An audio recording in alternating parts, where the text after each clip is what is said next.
de los Hechos es de mucha bendición, como en la conversación que tuvimos. Creo que una correcta interpretación del libro de los Hechos nos va a llevar a una correcta aplicación del trabajo de plantación de iglesias. Entonces, para un futuro estamos también pensando pues en la clase de plantación de iglesias, pero bueno, vamos un paso a la vez y también pues que podamos aprovechar esta clase, Don. Gracias por tu compromiso y por estar con nosotros en esta mañana.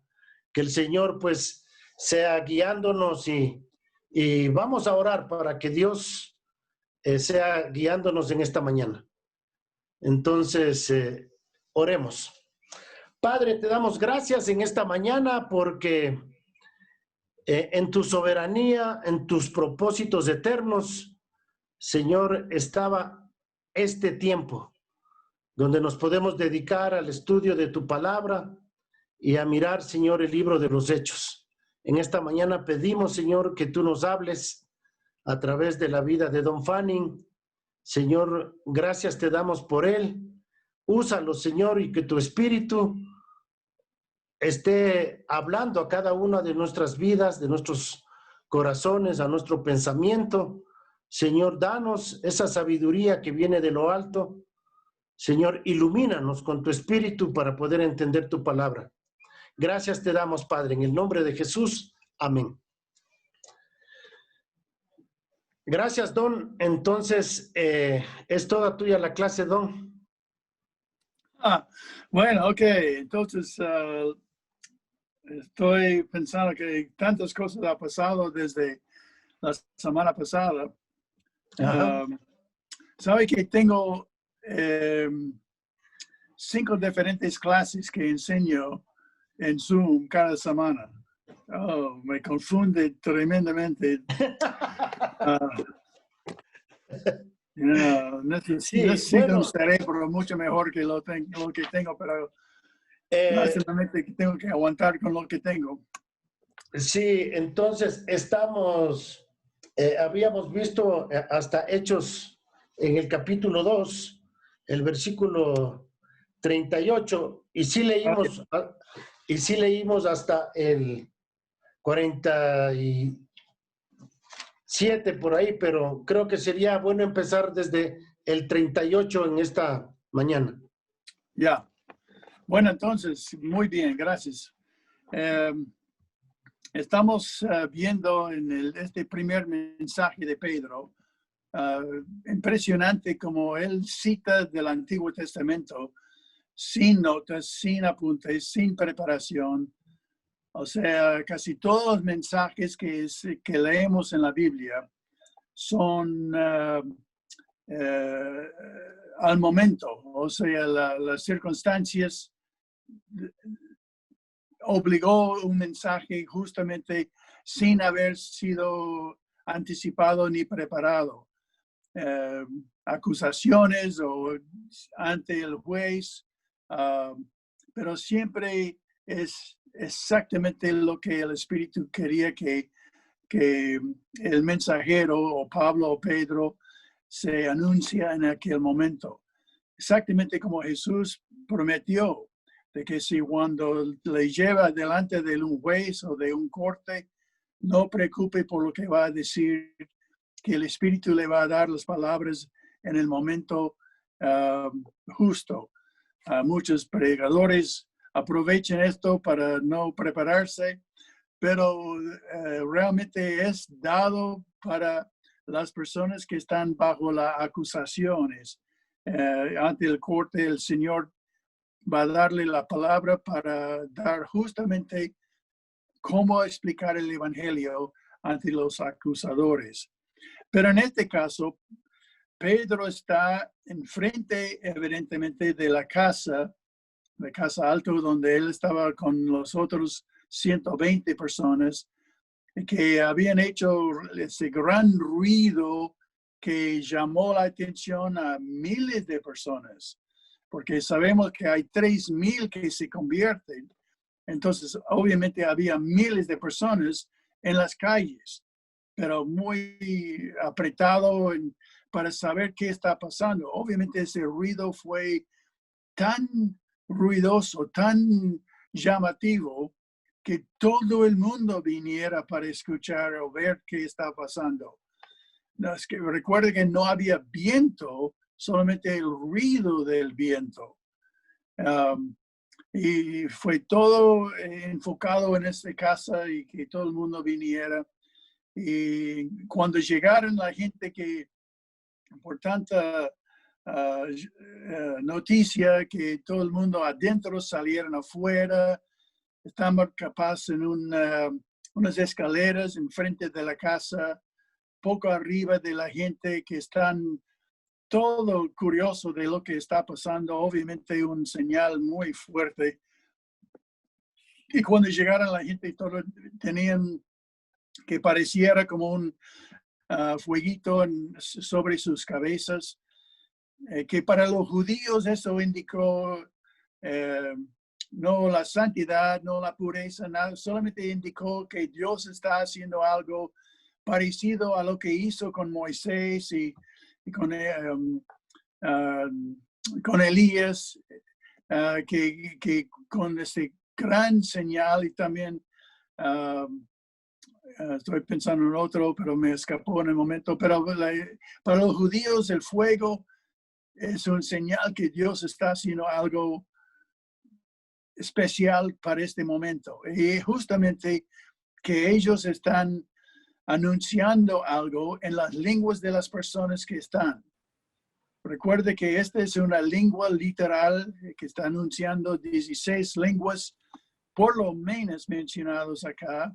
Puede haber más, pero porque a veces mencionan provincias o áreas grandes en lo cual puede haber sido varias diferentes lenguas. Todo el mundo estaba parte de una tribu en aquel entonces y ellos hablaban múltiples lenguas. Casi todos tenían que haber hablado por lo menos 3, sino 4 o 5 lenguas, que era muy común en aquel entonces. Pero cuando ellos hablaban, esos son de Galilea, son, ponete, gente del campo. Estas son personas que no tenían la oportunidad de hablar en lenguas de Macedonia, de Mesopotamia y Macedonia, o áreas muy lejanos de su lugar. Obviamente no conocían estas lenguas, pero hablaban en esas lenguas. Y la gente en conversos, entonces no es un don del Espíritu que ellos tenían para interpretar lo que estaba diciendo. No, ellos entendían el mensaje en la lengua natal de ellos, donde ellos vivían. Pero entonces es una gran muestra del poder de Dios de que ellos podían hablar en estas otras lenguas actuales. Muy importante que reconozca cómo el don de lenguas está presentado en el libro de Hechos. Algunos quieren decir que el libro de 1 Corintios es otro tipo de don de lenguas, pero no explica así el don de lenguas en 1 Corintios. Entonces uno tiene que reconocer de que el don de lenguas está presentado claramente como una lengua actual, y que no es algo solamente sílabas sin sentido. Ese es justamente el argumento en 1 Corintios. Pero entonces él empieza su mensaje, como hemos visto, que usan mucho de la profecía de Joel, mostrando que Joel estaba hablando algo muy parecido, muy similar a lo que estaba experimentando en este día de Pentecostés. Pero es obvio que Joel no está hablando de Pentecostés, está hablando de otro tiempo, cuando Dios va a derramar su espíritu sobre toda carne en todo el mundo. Y esto es el comienzo del milenio, cuando este evento ocurre. Entonces él comienza su mensaje explicando lo que no es raro que haya este tipo de manifestación. Inclusive va a haber muchas más manifestaciones en el futuro cuando la profecía de Joel, que está ligado a las señales, prodigios de la tribulación y fin de los 7 años de la tribulación. Si reconocemos la serie de eventos de los 7 años de tribulación, al fin el Amagedón, el gran batalla de Amagedón en el fin de la tribulación, y luego el juicio a las naciones en el comienzo del milenio. Entonces, esto es lo que está hablando aquí Joel. Recuerdes que en el Antiguo Testamento ellos no conocían nada de la iglesia. El tiempo de la iglesia fue desconocido en el Antiguo Testamento.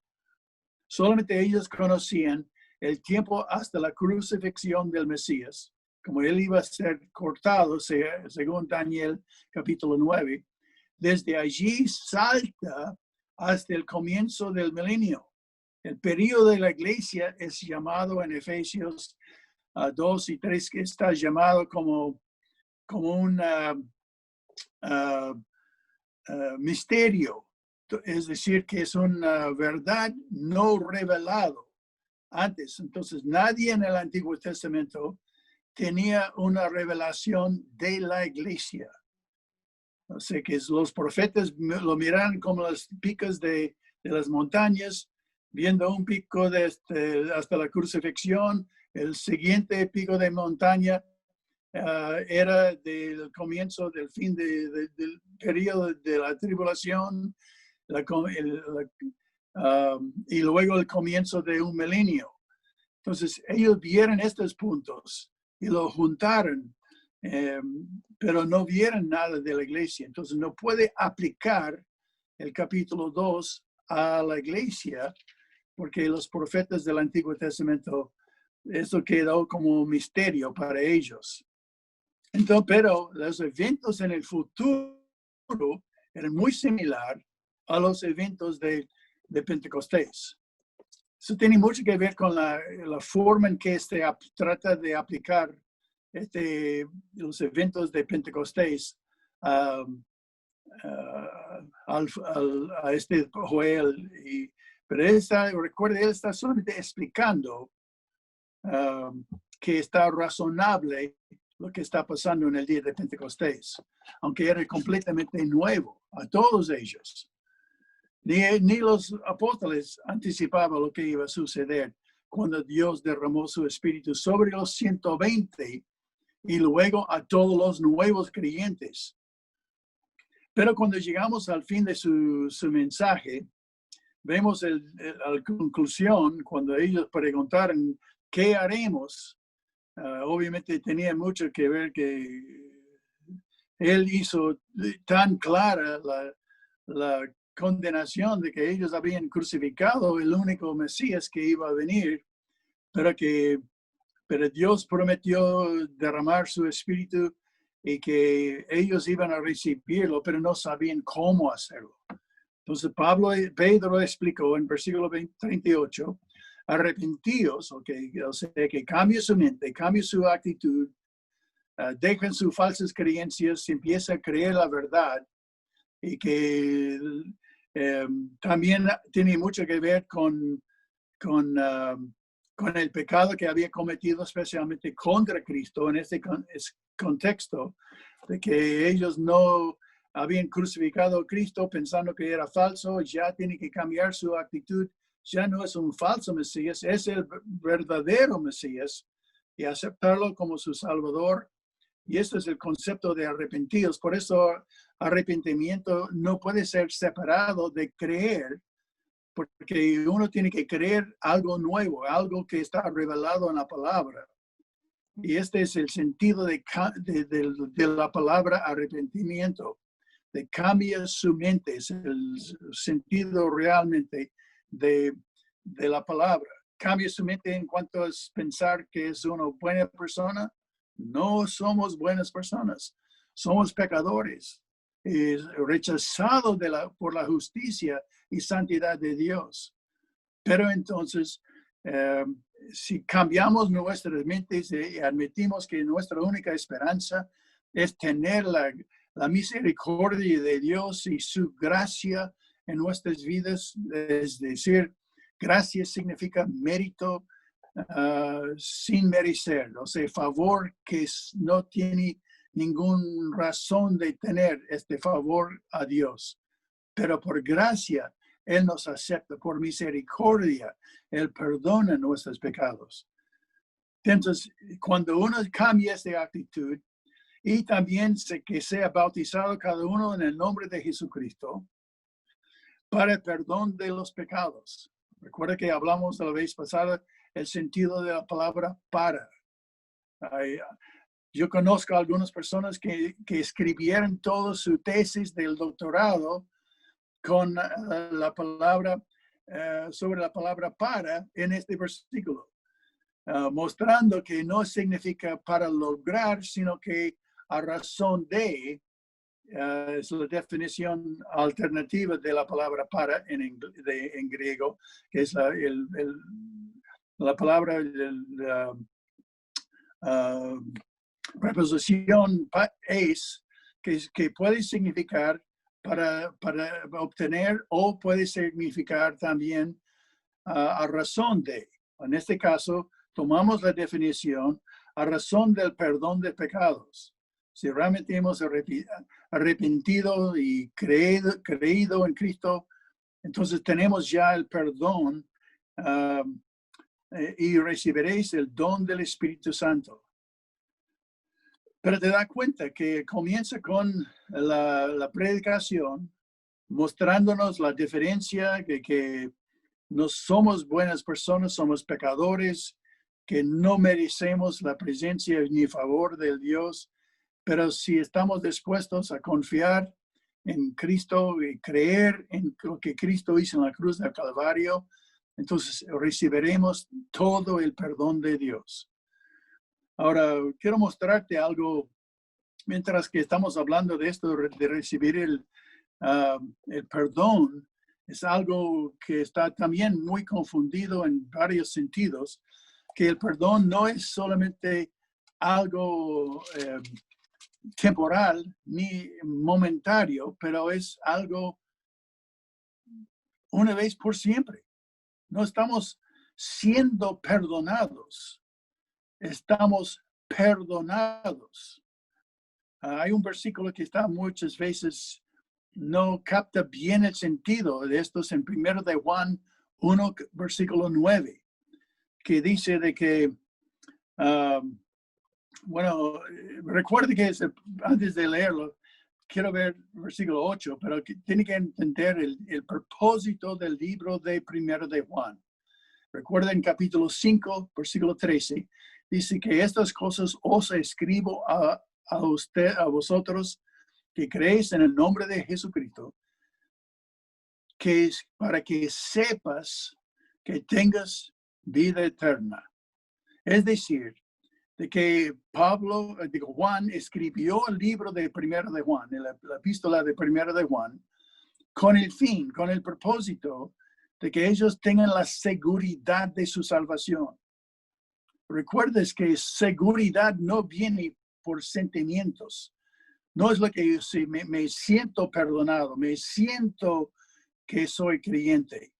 Esto no tiene realmente mucho que ver con la realidad de la palabra de Dios. Lo que la Biblia dice de que es la palabra que da seguridad, no emociones, no nuestros sentimientos. Por ejemplo, en 1 de Juan 1, versículo 8, dice el opuesto. ¿Cómo sabe si la persona no es creyente? Recuerde que es arrepentimiento, es el cambio de la mente, es el sentido de la palabra. Y esto significa que tengo que cambiar mi actitud, mi mente hacia mí mismo y hacia Cristo y lo que Él hizo en la cruz Y también tengo que cambiar mi mente de que Cristo tiene que ser ya el centro de mi vida. O sea que arrepentimiento es el cambio de su cosmovisión, decimos. Todo su perspectiva de la vida tiene que cambiar. No es solamente que estoy juntando un club como una iglesia. No, eso es una transformación de nuestras mentes en una nueva actitud completamente hacia Dios. Pero entonces, versículo 8, recuerde que el propósito del primero de Juan es mostrar de que tenemos la seguridad de nuestra salvación para que sepas que tengas vida eterna.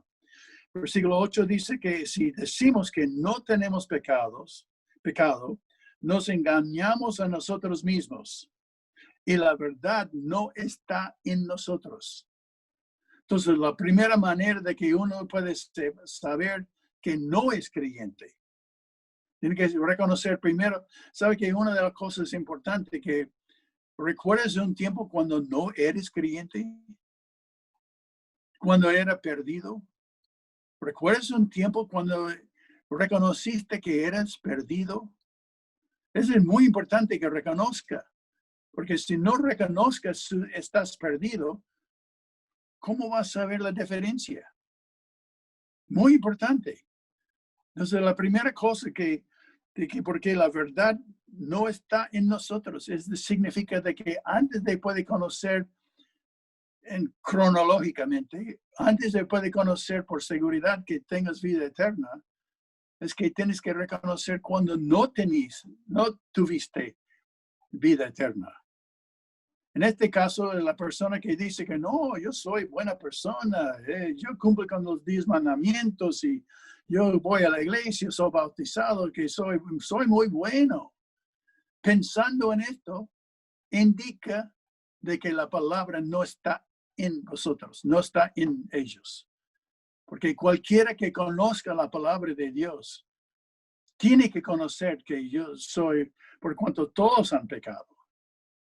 Están destituidos, es decir, que no están ni aceptables en la presencia de Dios, porque somos pecadores. Recuerde que con Adán y Eva, un solo pecado y fueron rechazados. Muy importante que reconozca la tremenda consecuencia del pecado. Terrible es. Y como consecuencia, ellos no conocían. Siempre me gusta preguntar cuando estoy evangelizando, ¿piensa que es una buena persona? El que me dice que, soy muy bueno. Yo trato de hacer los 10 mandamientos y pago todos mis deudas y no tengo problemas con la gente. Y bueno, esa persona obviamente no tiene la palabra de Dios en ellos. O sea que no entienden, no está en su mente todavía.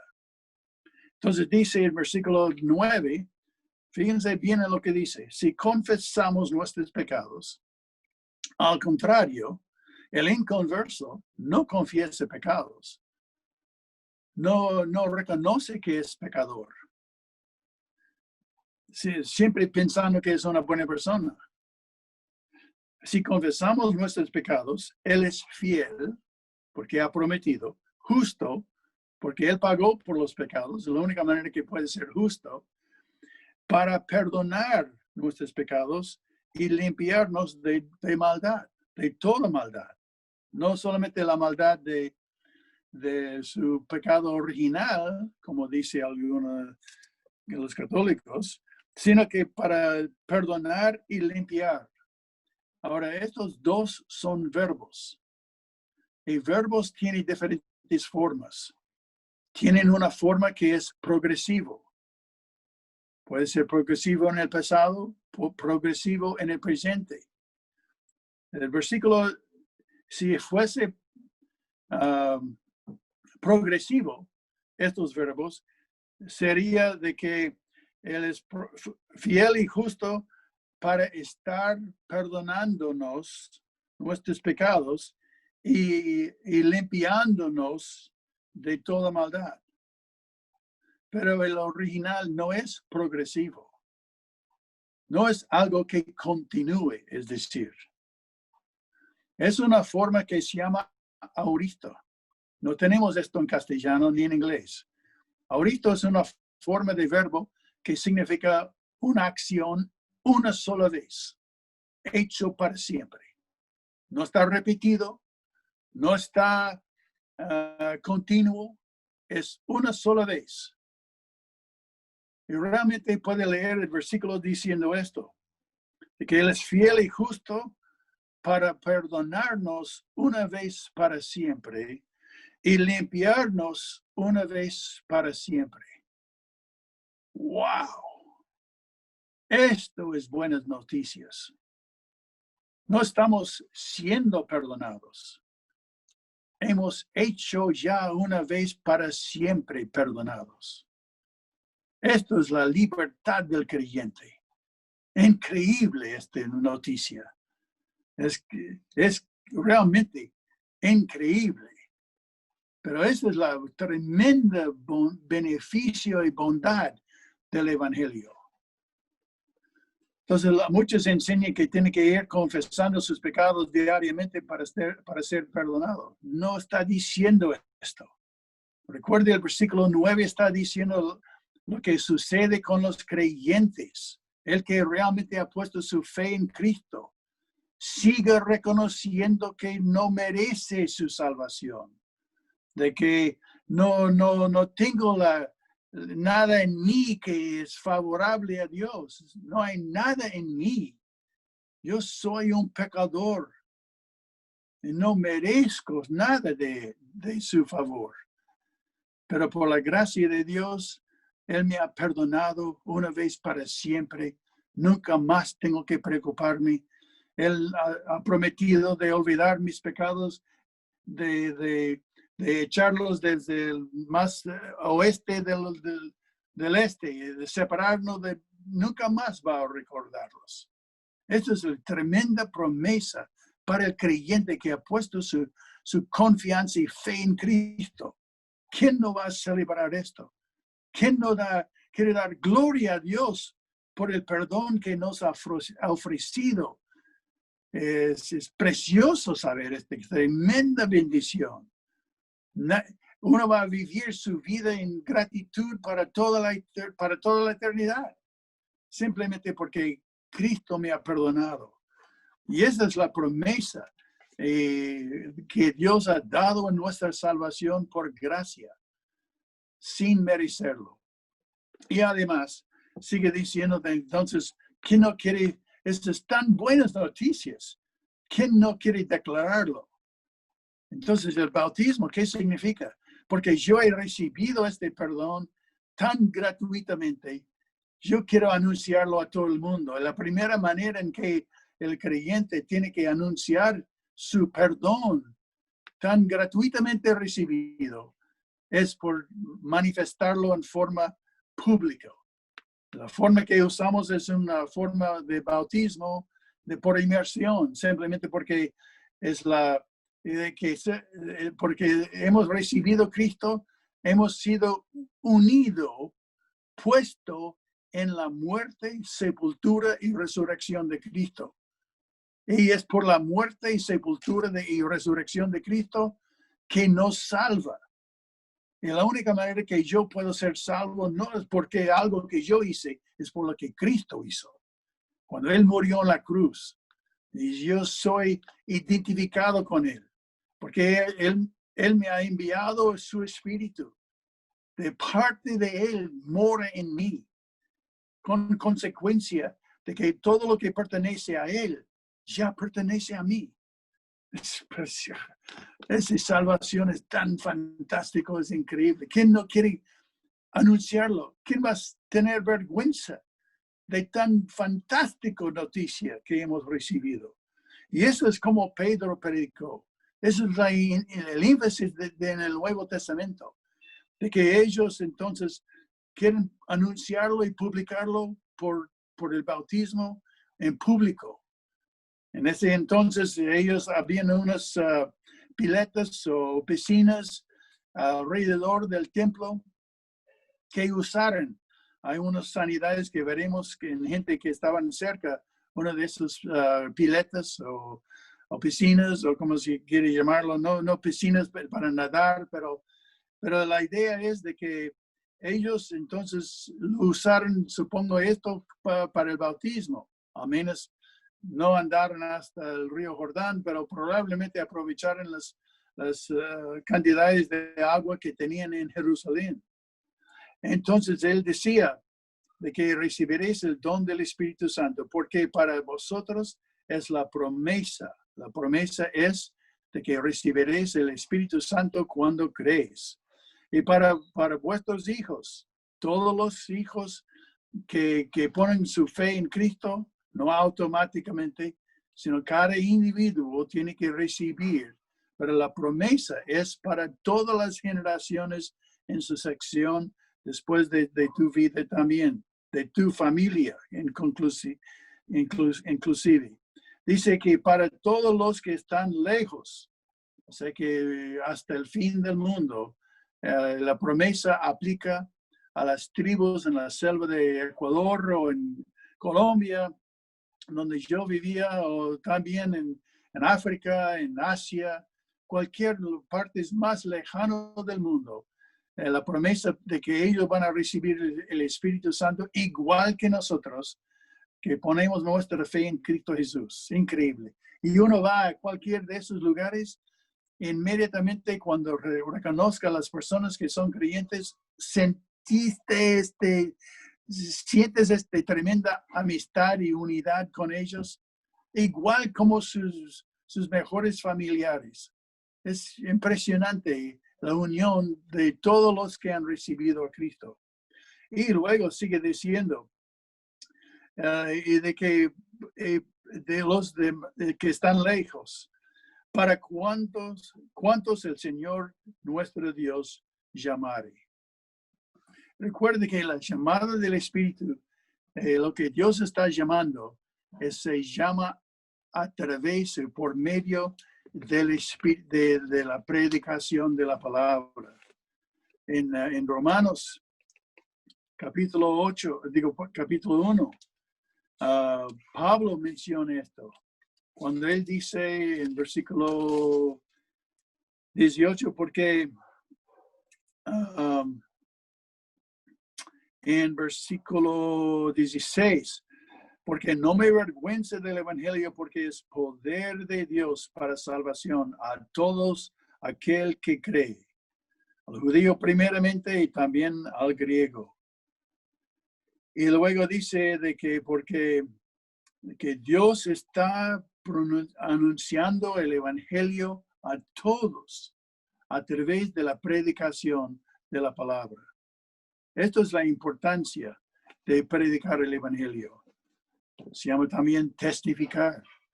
Pero la idea es que anunciar buenas nuevas. Es una nueva historia tan gratuita, una ganga que uno recibe es impresionante. ¿Quién no va a anunciarlo? Pero Satanás tiene muchos trucos para darnos vergüenza de tan asombroso anuncio del evangelio. Pero Dios está llamando a muchos, igual que Jesús, cuando él caminaba por la tierra. Recuerda que él llamó a muchas personas para venir y confiar en él y seguirle. No todos lo seguían. Muchos decían, no, yo tengo cosas para hacer y no puedo, tengo X excusas que no puedo hacerlo. Pero los que le seguían, los que pusieron su fe y confianza en Jesús, es impresionante cómo Dios lo usó. Pero esto es la idea de que lo que Dios llamare, no todos los que son llamados vienen a Cristo. Recuerde que la forma que Dios llama a la gente no es algo místico, ni en secreto, ni privado. Es simplemente que está llamándolo a través o por medio de la predicación de la palabra de Dios. Por eso es el evangelio, recuerde, es el poder de Dios, no el mensajero. El mensajero no es el poder de Dios. El poder que un mensajero tenga es el mensaje que anuncies. Y que por anunciar este tremendo evangelio, El poder de Dios está efectuando una llamada en la mente y corazón de la gente que están escuchando. Entonces Dios está llamando a través de cualquiera. Por eso es tan importante que reconozca esto, que tenga confianza en esto. Cuando uno está anunciando el evangelio, Dios está llamando. El poder de Dios está funcionando cada vez que uno empieza a anunciar el evangelio. Es el evangelio que es el poder, no el mensajero. Puede ser tartamudo, puede ser algo que no ni sabe cómo poner una palabra tras otra, pero si realmente está anunciando el evangelio, el poder de llamar al pecador está funcionando. Esto es el poder. Y el poder eso es lo que sucede en este poder. Porque lo que el Espíritu hace es, recuerda que en Juan capítulo 6, versículo 8 dice que cuando el Espíritu viene, Él va a dar una convicción a todo el mundo por no creer. O sea que es el Espíritu que da convicción o convencimiento en los corazones por iluminar la mente, por plantar la palabra de Dios en su corazón, primero de Juan 1:8, de que ellos son pecadores y necesitan a Cristo. Eso es lo que el Espíritu hace cada vez que el mensaje del Evangelio es verdaderamente anunciado. El poder de Dios empieza a funcionar con cualquier de ustedes. No tiene que ser alguien especial, ni tiene que ser por predicación. Puede ser por compartir su testimonio. Puede ser por charla con una persona, por explicar la grandeza de la gracia de Dios en ofrecernos ese poder. Pero entonces el Señor está llamando a través de que alguien que está predicando, sin predicar el Evangelio, Dios no puede llamar. O sea que hasta que la palabra de Dios es el poder que tiene que funcionar en el corazón del pecador. Recuerde, el poder no es en el orador. El poder está en la transformación del pecador, abriendo su mente para entender su necesidad de un Salvador. Créeme, esto no ocurre. Esto es un milagro que uno reconoce su necesidad de Salvador. No, eso es algo que todo el mundo piensa que somos buenas personas, pero eso es falso. Cambiando esta mentalidad es totalmente milagro. Y esto es como Dios llama a la persona. Por eso en Gálatas capítulo 3, versículo 24, dice que la ley vino como para un tutor, para enseñarnos nuestra necesidad de un Salvador, Jesucristo. Por la ley uno reconoce que yo no puedo obedecer los 10 mandamientos. Puedo intentar, pero no tengo éxito perfecto. Si no puedo obedecerlo perfectamente, quedo yo como condenado. Y esta disposición, ilumbramiento es exactamente lo que necesita el pecador para que llegue a conocer a Cristo como Salvador. Pero eso sucede, esa es la obra del Espíritu. Uno puede presentar argumentos y versículos y testimonio, pero realmente lo que convence a la persona es la obra del Espíritu Santo. Y si su disposición, si su voluntad está abierta a escuchar y querer la verdad, entonces la convicción del Espíritu le va a llevar a los pies de Jesús. Entonces todos los que están lejos, para cuando el Señor, cuantos el Señor nuestro Dios llamare. Eso implica que muchos de nosotros tendremos que ir lejos para anunciar este evangelio. El versículo 40, y con otras muchas palabras testificaba y les exhortaba. No es fácil de cambiar la mentalidad, la cosmovisión del pecador. Va a requerir muchas testificación, muchos testimonios, muchas diferentes disposiciones, como qué llegó a mi corazón, qué llegó a tu corazón, cómo fue afectado este conocimiento de tus propios pecados. O sea que muchos diferentes testimonios de cómo respondiste a este poder de Dios en el Evangelio, y les exhortaba. Exhortaba significa que estoy, con esta verdad, ¿cómo vas a responder? O sea que exhortación tiene que ver con puntos de acción. ¿Cómo vas a responder? Y eso es lo que tienes que hacer. Dejar de confiar en sí mismo y poner toda su confianza en Jesús y lo que Él hizo en la cruz del Calvario. Como su único esperanza para vida eterna. Y confiar en Él con todo tu corazón significa que va a crear en ti una tremenda gratitud para Él, dependencia de Él, como su única esperanza. Y esto necesita que estemos exhortándoles, que no tenga vergüenza de decirles que tiene que recibir a Cristo, no solo recibirle, tiene que creer en Él, de todo su corazón, una vez por siempre. Es como en una boda. A veces tiene que, en la boda realmente, recuerde que es una exhortación, tiene que ser un juramento de que el que está pastoreando está diciendo que, mire, ustedes van a estar casados ya una vez por siempre, van a quedar y ahora va a declararse de que voy a estar casado con él o ella una vez por siempre, por toda la vida.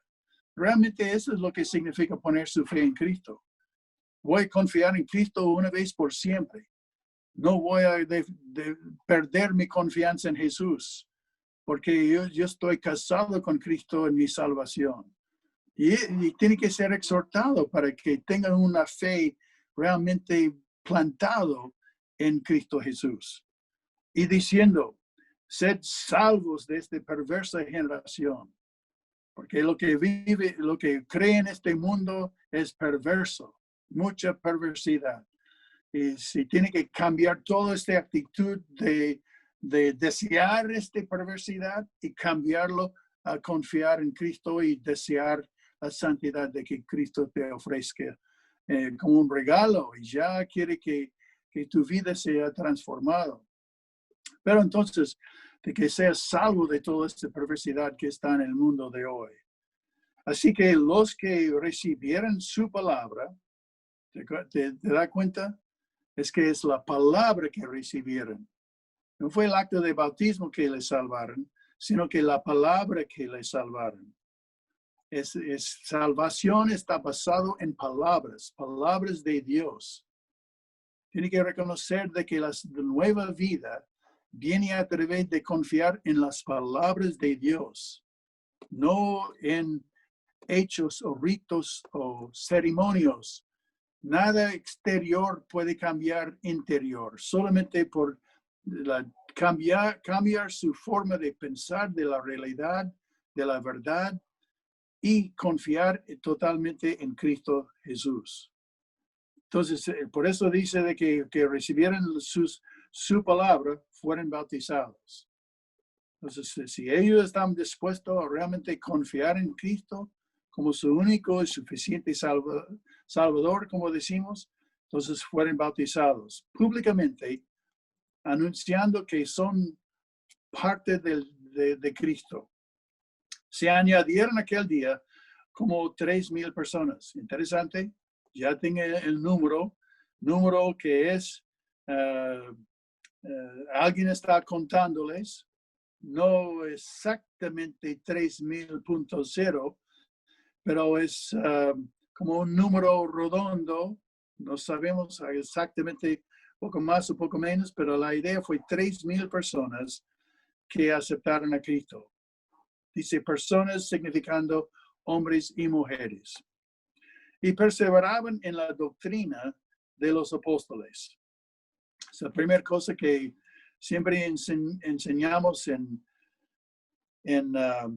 las iglesias que tenemos en casa, por ejemplo, es que todo gira alrededor de la perseverancia en la palabra de Dios. Obviamente en ese entonces, la única que tenía era el Antiguo Testamento, y la doctrina o enseñanza, que es la palabra, no confunde cuando decimos doctrina, no lo confunde con el sistema teológico.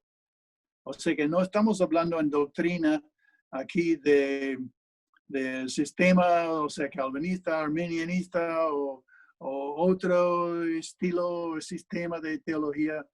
Doctrina significa, es una palabra que realmente la original significa enseñanza.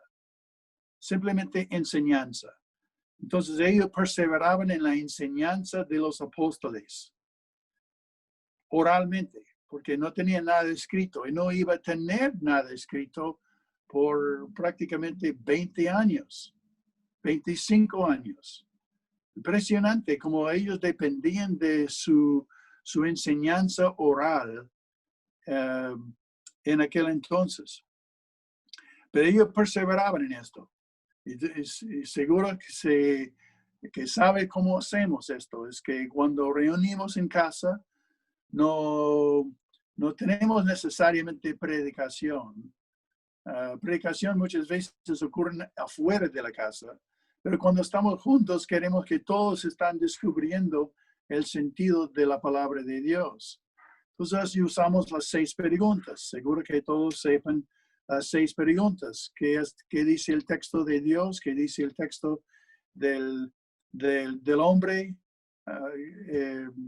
Que sea bueno o sea malo, como hemos hablado hoy.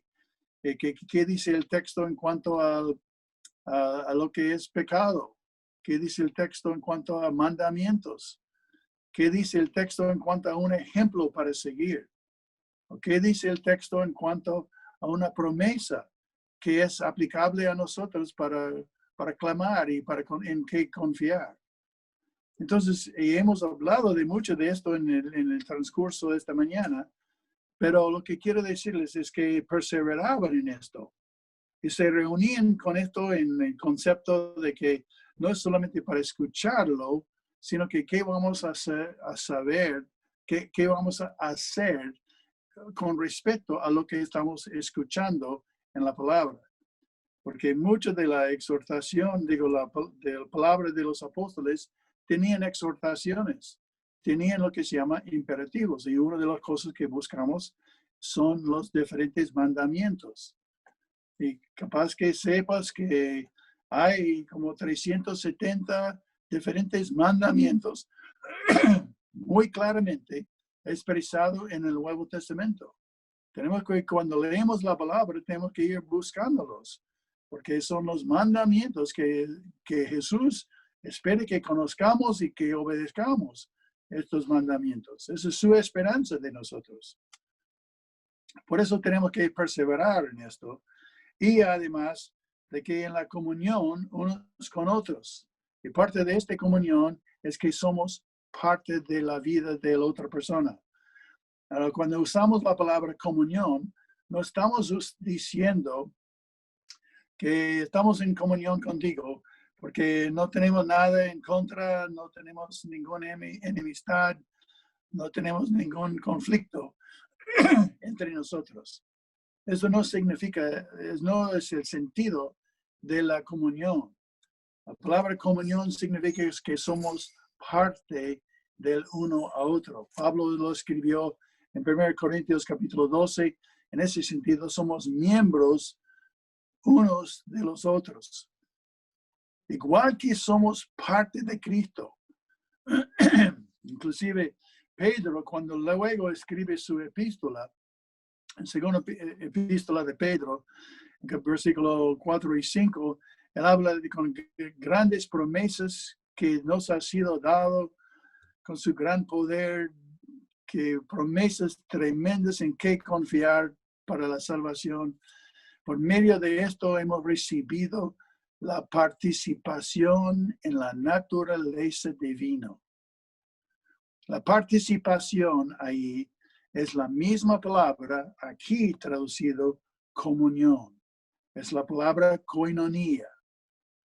Y koinonia significa participación en otras vidas.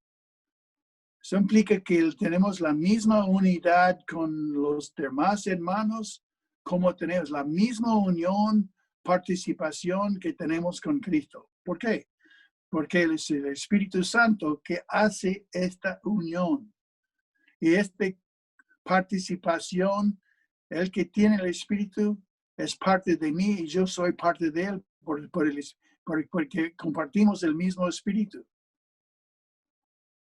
Tal vez debo decirle también de que en esta comunión, unos con otros, esto no se pierde. Yo sé que hay mucha predicación de que vas a perder la comunión con Dios. Cuando entiende las palabras, tiene que entender que la comunión es algo que no se pierde. Porque somos parte de Cristo. Participas comunión con Cristo. Eso es lo que celebramos en la cena del Señor. Es nuestra comunión, lo llamamos comunión. Recuerda que la palabra comunión significa participación. No es el que me siento en comunión con Cristo. Recuerda que lo que dije en el comienzo, no es lo que uno siente, es lo que uno sabe. Y esta comunión con Cristo es lo que sabemos.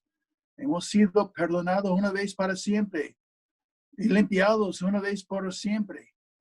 Esto no se pierde, no se repite, es permanente. Y esto significa de que no es mi participación con Cristo, que Él viene y mora en mí porque me ha limpiado. La única manera que el Espíritu Santo puede morar en mí, aunque no lo merezco para nada, pero lo que sucede es que por ser limpiado por Él, una vez por siempre, Él puede morar en mí. Mi objetivo en la vida es hacerle más cómodo conmigo en mi vida. Que Él no siente incómodo conmigo. No tiene que ir cubriendo todo, porque él ha cubierto todo, pero yo quiero que Él siente cómodo conmigo. Entonces, esa es la idea de comunión uno con otro. Quiero que tenga la misma actitud con otros. Que todos ellos, están en esta misma comunión conmigo. Y que mi objetivo es hacerles sentir esta misma unión y comunión conmigo. Y dice de que en el partimiento de pan y con las oraciones, de que cada vez que se reúnen, que partían el pan. Sé que no es muy costumbre hacerlo aquí, pero normalmente es la actitud que debemos tener, es que debemos compartir el pan. Sería interesante estudiar el pasaje de 1 Corintios capítulo 11 en cuanto a compartir el pan, porque es también muchas cosas mal entendido allí. El pan significa que somos parte de Cristo y que Él es parte de nosotros. Y en las oraciones, de que estamos orando uno por el otro, especialmente de que cada semana, cuando estamos orando el uno por el otro, estamos orando para que ellos van a poder cumplir con todo lo que hacen los demás. Bueno, versículo 43, que pueden hacer lo que han descubierto en la palabra, digo, pueden ponerlo en práctica, para no ser oidor sin hacedor, sino que oidor que hace lo que oiga. Versículo 43 dice que sobrevino temor a todas personas, y muchas maravillas y señales eran hechas por los apóstoles. Otra vez, vemos la tremenda importancia de los apóstoles. Y todos los que habían creído estaban juntos y tenían en comunión todas las cosas. Tal vez debo mostrarle un versículo en cuanto a la importancia de los apóstoles en Hebreos, capítulo 2. En Hebreos, capítulo 2, hay un versículo que tienes que reconocer muy importante de la posición de los apóstoles en todo ese trabajo. En capítulo 2, versículos 3 y 4. Cuando el autor, que no sabemos quién es, tengo mis ideas, pero no sabemos, nadie sabe. ¿Cómo escaparemos? Versículo 3 dice, ¿cómo escaparemos nosotros si descuidamos una salvación tan grande? Como hemos hablado hoy, ¿cómo vamos a... Esa es la única salvación. Dios no ofrece 2 o 3 versiones de la salvación. Es a una solo. Y ¿cómo escaparemos si descuida? Si no aceptamos esta salvación, como está presentado en la palabra de Dios, no hay otra esperanza. ¿Cómo vamos a escapar? Digo, escapar el infierno. No va a poder escapar el infierno si no acepta la salvación ofrecida en la palabra. Por eso él dice de que la cual, habiendo sido anunciado primeramente por el Señor, fíjense en las 4 generaciones, y también qué fue la parte de los que escucharon, habiendo sido anunciado primeramente por el Señor, nos fue confirmado por los que oyeron. Es decir, que los que estaban escuchando a Jesús por los 3 años, cuando él andaba sobre la tierra, ellos tenían una tremenda responsabilidad de no solamente volver a anunciar el mismo mensaje, pero que confirmar por los que oyeron. O sea que ellos tenían que confirmar este mensaje, testificando Dios juntamente con ellos. ¿Quiénes son ellos? Ellos son los que le oyeron. Con ellos, con señales y prodigios y diversos milagros y repartimientos del Espíritu Santo según su voluntad. O sea que la forma en que el mensaje fue confirmado fue por los que oyeron a Jesús, en particular los apóstoles. Por eso en todo el libro de Hechos se enfatiza tanto lo que hizo los milagros, lo que hizo los apóstoles de milagros y prodigios, porque ellos tenían este ministerio mencionado aquí en versículo 3, de que fue confirmado por los que oyeron. Así que el ministerio de la confirmación fue especialmente, no tan exclusivamente, pero especialmente parte de lo que significó ser apóstol. Y también vemos de que ellos, todos ellos estaban juntos y tenían en comunión todas las cosas y vendían sus propiedades y sus bienes y lo repartían a todos según la necesidad de cada uno. Ahora, hay 2 maneras de ver esto, pero la idea es de que cuando hubo una necesidad, todo el mundo vendían lo que necesitaban, lo que tenían para suplir la necesidad de cada uno. No significa de que ellos estaban obligados, como en comunismo, de vender todo, pero cuando hubo una necesidad, la gente estaba dispuesta a vender lo que sea para cubrir la necesidad. Sacrificio fue tremendo. Las lecciones de repartir en este entonces. En versículo 46, y perseveraban unánimes cada día en el templo. Eso es difícil compartir hoy, porque el templo no es un edificio de iglesia, sino que se reunían en el templo, porque el templo no en el edificio del templo. Nadie entró en el templo, menos de los sacerdotes. Ellos se reunían en el campo alrededor del edificio del templo. Y ahí es donde charlaron, compartían. A veces Pablo predicaba, Pedro predicaba también. Pero ahí estaban todos unánimes cada día en el templo, partiendo el pan en las casas. Ahí es donde se reunían las familias, donde tenían las reuniones, estaban en las casas y allí también se partían el pan. Y comían juntos con alegría y sencillez de corazón. ¿Viste? de que compartir el pan, como en la cena del Señor, tenía una parte que hemos ya olvidado en nuestras costumbres, es que, o sea, que no tenemos una comida común cuando celebramos la cena del Señor. Realmente solamente hacemos la primera parte, celebramos el pan, damos gracias por el pan, y luego no tenemos la comida como ellos tenían en 1 Corintios 11 y como tenían acá. Y al fin de la comida, tiene la celebración y dar gracias a Dios por el nuevo pacto en la sangre de Cristo. Eso es lo que ellos así practicaban. Y por nuestra costumbre hacemos un poco diferente hoy en día, pero comían juntos con alegría y sencillez de corazón. Recuerde que la cena del Señor era una cena y lo celebraban alrededor de una cena típica. No tenían cena y luego la cena del Señor.